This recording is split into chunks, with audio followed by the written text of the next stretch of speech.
Welcome to Ruan Grove Squash. Today we are going to be talking about the serves for squash 57. Yes, so I think very similar to normal type of squash, there's lots of different ways that you can start your serve with. I think we're going to talk a little bit about racket technique just now, but I think the types of serves, normal, just a soft serve that you can place to the guys. You can try and do a little bit of a lob serve, although it's a little bit difficult. Yeah. And obviously you've got the smasher. And I think the other thing that you can look at as well is different angles of the serves. Yes, for sure. We'll do a lob one first. Let's see. Give it a try. Here we go. So remember with the serve, you have to bounce and then you hit the ball, no? Yes. So bounce first and then you hit the ball. So here we go. Little lob serve. Oh. So that was a little bit too much of a lob because it went out. So the lob serves in 57 is tricky. You have to practice it plenty times. Yeah, lots of practice needed. One more. There we go. That's a perfect. You can see how that thing bounces. No ways I can get that ball out there. Yes. Okay. Okay. Lob serve. So I think I'm a southpaw left-handed, so I'm going to be serving from this side as well. Yeah. Now I think just the standard serve. Remember what's really important with 57, the cut line doesn't count, so you can serve below that anywhere on the front wall. So the lob serve that Ruan just explained, you can see that he hit the ball quite high on the front wall. Yeah. Where maybe, let me just do a normal serve, just to show you guys what it would look like.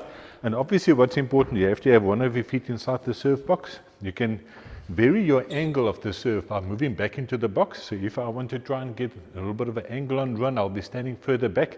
Where if I want to try and get a very straight serve, I'll be standing over here to try and get a straight serve back to him. So let me maybe start with this one first. So if you look at this one, it's not excessively hard serve, but you can see the angle that the ball went to Ruan. So I think that was quite important to see.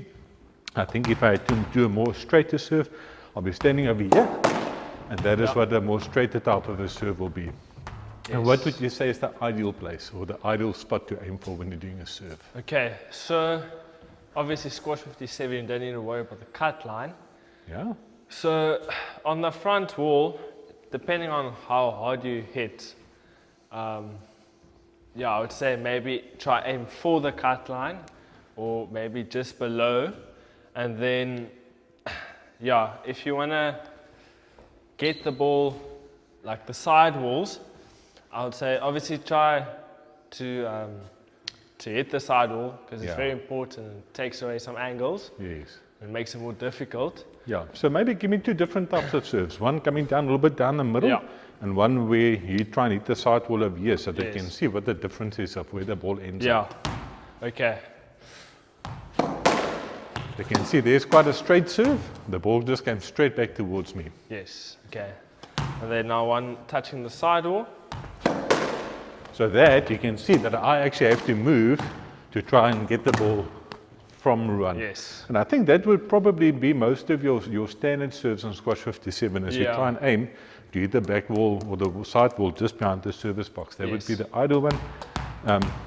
One thing that you can do, especially that I like doing, is when I do my serves, I try and punch the ball as hard as I can. So, because that also puts your opponent under pressure, and especially if you can get the ball in at a bit of an angle, then I can catch him a little bit offside. So check this quickly. So this will be an example of a harder serve. So I go down and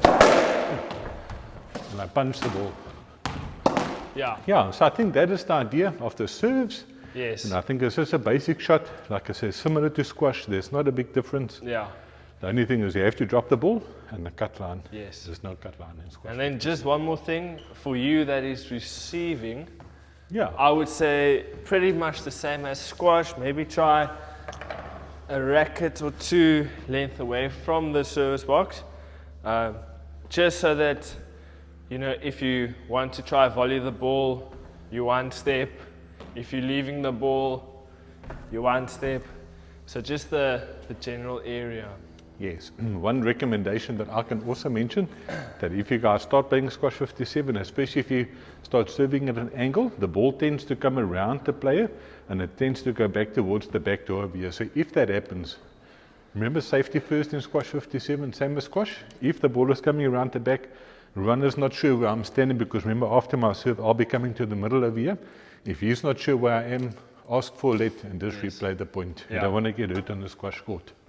So I think that covers the serve and the return of serve. Yeah, there we go. Yeah, thanks for watching. Hope you guys learned something from this. Happy playing, and see Yeah. you guys on the squash courts. There we go.